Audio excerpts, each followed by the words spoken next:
G'day, Steve Morgan here. Australian Bass Tournaments with the winner and first-time winner of the Daiwa BREAM Australian Open 2024, Daniel Bonaccorso. You were telling us during the presentation you fished the very first Daiwa BREAM Australian Open. It wasn't the Daiwa one then, but it was back in about 2004 in conjunction with a boat and fishing tackle show and four-wheel drive show at Sydney Harbour, mate. And I remember we have to push the boats in front of the reef science tank with 1,000 people watching. It's changed a lot since then, hasn't it? It definitely has. This is great to have, drive-through weigh-ins like we do now. But yeah, it was very different back in the day. And it was also a team event as well, whereas now it's singles. It's had a speckled history. It's been a team event. Then we had a few years we couldn't get a sponsor for it. It's expensive to run in Sydney. We didn't run it. But ever since it came back, it's come back as an individual event. And we have 30 plus of Australia's best breamers coming and trying to win a trophy that you have now got in your possession, the Greg Lee Memorial Trophy. Tell us about your experience with Greg Lee. He's passed now, but a great sponsor of the event, and he loved fishing ABT. Yeah, so I guess Greg, he dates back to the Osbream days or the sportsfish.com days when, everyone was very new to lure fishing. So he was a big ambassador of the bream sport back then, along with ABT. I think he used to sponsor quite a few events. Oh, it was the Bing Lee Australian Open for many years. Right. And I don't know if you remember, but once he was coming 10th after the second day and he got dropped 5.5 kilos, bang, came first with his mate, Paddy Debatista, mate. So in the spirit of that, you've won the Greg Lee Memorial Trophy and you've done it by dumping the biggest bag of the event on the scales on the last day, mate. That's what dreams are made of. Yeah, no, I couldn't be more happier. So your win gets you $6,000. You get to take Greg home for the year. You also get one of those first place badges at a take-home trophy, mate. Where is that trophy going to live at home? Mantelpiece, man cave, garage, cupboard? Definitely the mantelpiece. That way I can see it every day before I go to work when I come home. Give it a pat? Yeah, no, for sure. No, it'll stay out of the garage and on the mantelpiece. Take us through your event. Your weights here. You caught 3.275 on the first day, solid. 3.71.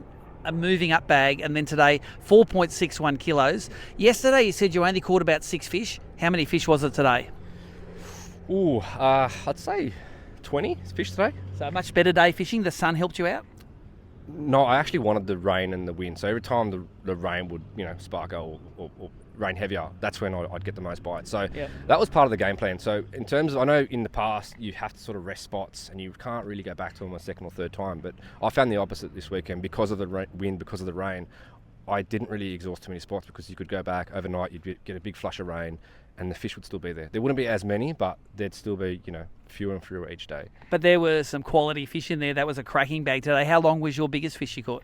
So 36.5 was my biggest fish. So it's a kilo class fish. So your smallest must have been sort of pretty big as well. Yeah, so it's 36.5, 35, 33.5, 32 and a 31.5. But the 31.5 would have weighed probably close to a 34. It was so fat. Probably the fattest bream I've ever seen in my life, Sydney Harbour's funny like that. There's those different classes of fish in here. There's the little skinny weed-dwelling fish, and there's the ones that obviously eat steroids or something for breakfast. They're footballs. Yeah, look, same thing yesterday. I actually caught a 33. Same thing, was really fat in the same spot. I got the 31.5 today. Had the same build. Yep. Big stomach, big broad shoulders, tall fish. Yeah, it's really big. But take us through your technique. You said during the presentation you were looking for isolated structure, like small areas of like isolated docks and maybe stuff that people don't fish. That's exactly what I did. So I started out my day just fishing, just regular run-of-the-mill, just pontoons, jetties, poles, and then that was quite slow. So then I thought I've got to start doing things that no one else is going to touch all weekend. So I just looked for isolated pontoons. And sure enough, every time I'd rock up to one, no one would be there, or they'd be driving past them, and it worked. And the fish held on those pontoons. Take us through your tackle. You've got a great Shimano outfit here. Take us through what it is. Yeah, so it's a Shimano Zodius 270 ultra light, 4-pound leader Sunline FC rock. That's bream special, and 6-pound Daiwa J-braid. I think it's the 4-strand because it comes in the green colour. I like the green just so you can see the bites a bit better. Yep. Yeah. And what's that? This is your collector's item bait. Take us through what it is. Yeah, so it's a gulp crawl in the camo colour. So it's 3-inch, cut down to about 2 or 2.5 inch, and it's just a smaller profile, similar to the crabby. It just skips a lot easier. Like I said, smaller profile, and Is that on a hidden weight system head or just on a wormhole? So I think it's a 1/28 hidden weight jig head. 4-pound leader. So I fished light, and that's the thing with this place. You'll get fish on heavier leader, but I've always fished light. Doesn't matter what time of the year it is. 4-pound. Doesn't matter where it is. Always 4-pound. Yep. Use the boat to your advantage to get the fish out of the structure.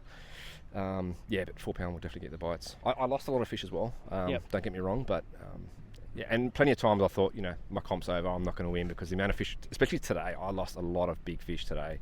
Before I started, I think I had one fish by about 9:30, and before I started catching like the good fish today, I probably lost about 4 or 5. So you never know what part of the session your day is going to turn around, because if you did that all in the second half of the session, that's some quality fishing.